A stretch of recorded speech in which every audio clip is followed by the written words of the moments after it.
തദ്ദേശ തെരഞ്ഞെടുപ്പിൽ കേരളത്തിലെ കോൺഗ്രസും ഐക്യജനാധിപത്യ മുന്നണിയും തികഞ്ഞ വിജയപ്രതീക്ഷയിലാണ്. മുന്നൊരുക്കങ്ങൾ നേരത്തെ നടത്തി. സീറ്റ് വിഭജനം, സ്ഥാനാർത്ഥി നിർണയം ഏറ്റവും നല്ല നിലയിൽ പൂർത്തീകരിക്കാൻ സാധിച്ചു. നല്ല പ്രചരണ പ്രവർത്തനങ്ങൾ നടത്തി. തികഞ്ഞ വിജയപ്രതീക്ഷയിലാണ് തെക്കൻ ജില്ലയിലെ തെരഞ്ഞെടുപ്പ് കഴിഞ്ഞപ്പോഴുള്ള റിപ്പോർട്ട്. ഞങ്ങൾ പ്രധാനമായിട്ടും പ്രചരണത്തിൽ സർക്കാരിനെതിരെ മറക്കില്ല കേരളം എന്നൊരു കുറ്റപത്രം തയ്യാറാക്കി അവതരിപ്പിച്ചുകൊണ്ടാണ് ജനങ്ങളുടെ മുമ്പിൽ വോട്ട് ചോദിച്ചത്. ജനങ്ങളെ ബാധിക്കുന്ന ജീവൽ പ്രശ്നങ്ങളാണ് UDF ആ കുറ്റപത്രത്തിൽ ചൂണ്ടിക്കാട്ടിയത്.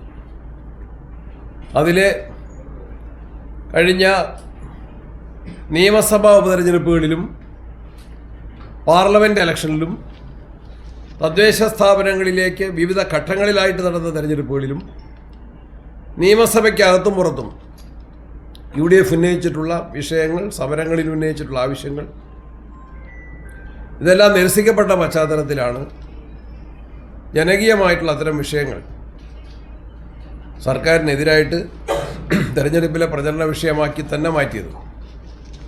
അത് പ്രധാനപ്പെട്ട വിഷയങ്ങൾ ഇതിനോടകം പറഞ്ഞിട്ടുണ്ട് പലരും. ഏറ്റവും പ്രധാനപ്പെട്ട ഒരു കാര്യം ജനജീവിതത്തെ ബാധിക്കുന്ന വിലക്കയറ്റം. അത് അതിരൂക്ഷമാണ്. 2016 ഉമ്മൻചാണ്ടി മുഖ്യമന്ത്രിയായിരുന്ന സമയത്തുണ്ടായിരുന്ന വിലയും അതുപോലെ നികുതി ഭാരവും ഇന്ന് പിണറായി രണ്ടാം ഗവൺമെൻറ്റിൻ്റെ ഇന്നത്തെ കാലത്ത് 2025 നിത്യോപയോഗ സാധനങ്ങളുടെ വിലയും നികുതി ഭാരവും കമ്പയർ ചെയ്തുകൊണ്ടുള്ള ഒരു ചാർട്ട് തന്നെ ഞങ്ങൾ പ്രസിദ്ധീകരിച്ചിട്ടുണ്ട്. 2016 വെളിച്ചെണ്ണയ്ക്ക് 1 കിലോയ്ക്ക് 112 രൂപയായിരുന്നെങ്കിൽ ഇന്നത് 480 രൂപയാണ്. 329% വർധനവ്. 3.5 ഇരട്ടിയിലധികമാണ് വെളിച്ചെണ്ണയുടെ വില വർധനവ്. വൈദ്യുതിക്ക് അന്ന് ഒരു യൂണിറ്റിന് 2.5 രൂപയായിരുന്നു ചാർജെങ്കിൽ ഇന്ന് ഒരു യൂണിറ്റ് വൈദ്യുതിക്ക് 6.5 രൂപയായിട്ട് ചാർജ് ഉയർത്തി. 160% വർധനവ്, ചാർജ് വർധനവ്. വെള്ളക്കരം 1000 ലിറ്ററിന് 4 രൂപയായിരുന്നെങ്കിൽ ഇന്നത് 14 രൂപയാക്കി 250% വെള്ളക്കരം വർദ്ധിപ്പിച്ചു. അരിയുടെ വില അന്ന് മട്ടയരിക്ക് 1 കിലോ 34 രൂപയായിരുന്നെങ്കിൽ ഇന്ന് 52 രൂപയായിട്ട് അരിവില വർദ്ധിച്ചു. 53% വർധനമാണ്. ഭൂനികുതി ഒരേക്കറിന് 40 രൂപയായിരുന്നത് 2016 ഇന്നിപ്പോൾ അത് 25 285 രൂപയാണ് ഒരേക്കറിന്. അതിൻ്റെ അർത്ഥം 612%, 6 ഇരട്ടിയിലധികം ഭൂനികുതി വർദ്ധിപ്പിച്ചു. വെള്ളക്കരം, വൈദ്യുതി ചാർജ്, ഭൂനികുതി, കെട്ടിട നിർമ്മാണത്തിൻ്റെ പെർമിറ്റ് ഫീസ്, കെട്ടിട നികുതി, കോർട്ട് ഫീസ്, പെട്രോളിനും ഡീസലിനും അഡീഷണൽ സെസ്, ഇതെല്ലാം ഏർപ്പെടുത്തിയ ജനജീവിതത്തെ ബാധിക്കുന്ന തെറ്റായ നിലപാടുകളാണ് സർക്കാർ സ്വീകരിച്ചത്. കാർഷിക മേഖല വലിയ തകർച്ചയിലാണ്. കർഷകർ വലിയ പ്രതിസന്ധിയിലാണ്, കടബാധ്യതയിലാണ്. അതിനൊരു പരിഹാരവും ഉണ്ടായിട്ടില്ല. റബ്ബർ കർഷകരോട് LDF തെരഞ്ഞെടുപ്പ് സമയത്ത് പറഞ്ഞ വാഗ്ദാനം 1 കിലോ റബ്ബറിന് 250 രൂപ താങ്ങുവില നിശ്ചയിക്കുമെന്നായിരുന്നെങ്കിൽ അതിപ്പോഴും അവർ മറന്നിരിക്കുകയാണ്.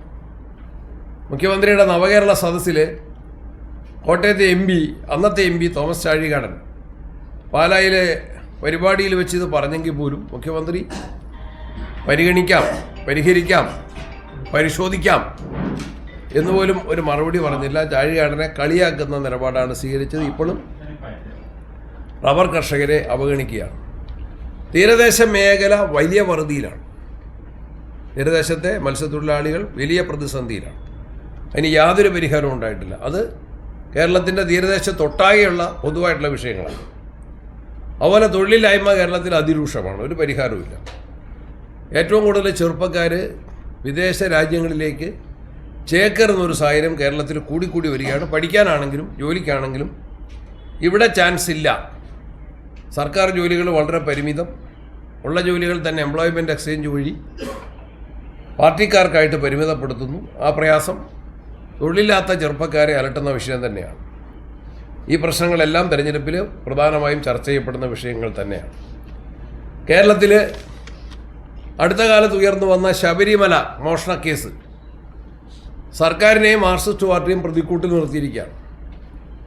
കേരള ഹൈക്കോടതിയുടെ ആവർത്തിച്ചുള്ള വിധി പ്രഖ്യാപനം ഉണ്ടായിരുന്നില്ലെങ്കിൽ, പ്രത്യേക അന്വേഷണ ഏജൻസിയെ കേരള ഹൈക്കോടതി നേരിട്ട് നിയമിച്ചിട്ടില്ലായിരുന്നെങ്കിൽ ഇപ്പോൾ ജയിലിൽ കിടക്കുന്ന CPM നേതാക്കന്മാർ പോലും പിടികൂടപ്പെടുമായിരുന്നില്ല, കേസിൽ പ്രതിയേർക്കപ്പെടുമായിരുന്നില്ല, അവർക്ക് റിമാൻഡ് ഉണ്ടാകുമായിരുന്നില്ല.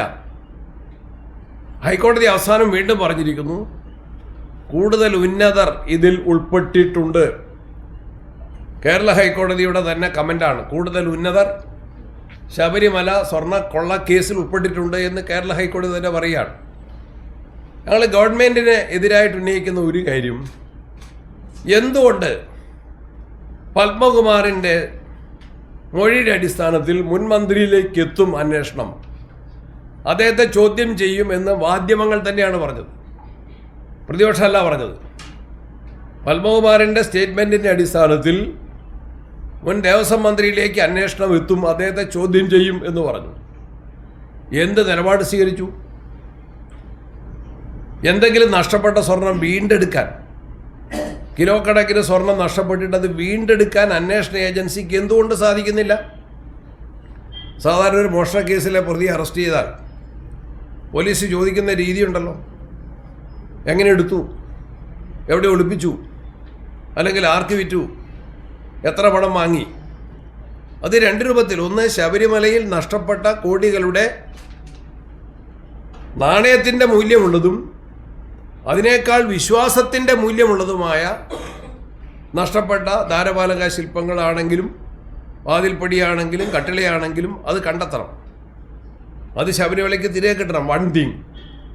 സെക്കൻഡ്, അത് വിശ്വാസികളെ സംബന്ധിച്ച് അവർ വിശ്വസിച്ച് പ്രാർത്ഥിക്കുന്ന പൂജിക്കുന്ന അവിടുത്തെ അത്തരത്തിലുള്ള പുണ്യവസ്തുക്കൾ പൂജ്യവസ്തുക്കൾ അത് തിരികെ കൊടുക്കേണ്ടത് വിശ്വാസത്തിൻ്റെ കൂടി ആവശ്യമാണ്. അപ്പോൾ കേസിലെ തെളിവിനത് ആവശ്യമാണ്. വിശ്വാസത്തിൻ്റെ തടസ്സമില്ലാത്ത വിശ്വാസികളുടെ വിശ്വാസ ജീവിതത്തിനും അത് ആവശ്യമാണ്. ഗവൺമെൻറ് എന്തുകൊണ്ട് ഇക്കാര്യത്തിൽ നടപടി സ്വീകരിക്കുന്നില്ല? പ്രതികൾക്ക് പാർട്ടിയുടെ എല്ലാ സംരക്ഷണവും കിട്ടുകയാണ്. ശബരിമലയിൽ ഇത്രയും വലിയ മോഷണം, അതിനെക്കുറിച്ച് ഹൈക്കോടതി തന്നെ പറഞ്ഞത്, ഞാൻ തിരുവനന്തപുരത്താണെന്ന് തോന്നുന്നു, ഞങ്ങൾ വാർത്താമാധ്യമങ്ങളിൽ വായിച്ചു കേൾപ്പിച്ചതാണ്. സുഭാഷ് കപൂർ ആരാണ്? അന്തർദേശീയ കുപ്രസിദ്ധി ആർജിച്ച വിഗ്രഹമോഷ്ടാവ്. സുഭാഷ് കപൂറിൻ്റെ മോഡലിലാണ് ഈ കേരളത്തിലെ ശബരിമലയിൽ നിന്ന് ഇത്ര കോടിക്കണക്കിന് രൂപയുടെ വിലയുള്ള ശബരിമലയിലെ പൂജ്യവസ്തുക്കൾ മോഷ്ടിച്ചു പോയത്. മനഃപൂർവ്വം ഗൂഢാലോചന നടത്തി അത് കാക്കേണ്ടവർ തന്നെ കാക്കുന്നവരായിട്ട് മാറി. പാർട്ടി അവരെ പൊതിഞ്ഞ് സംരക്ഷിക്കുകയാണ്.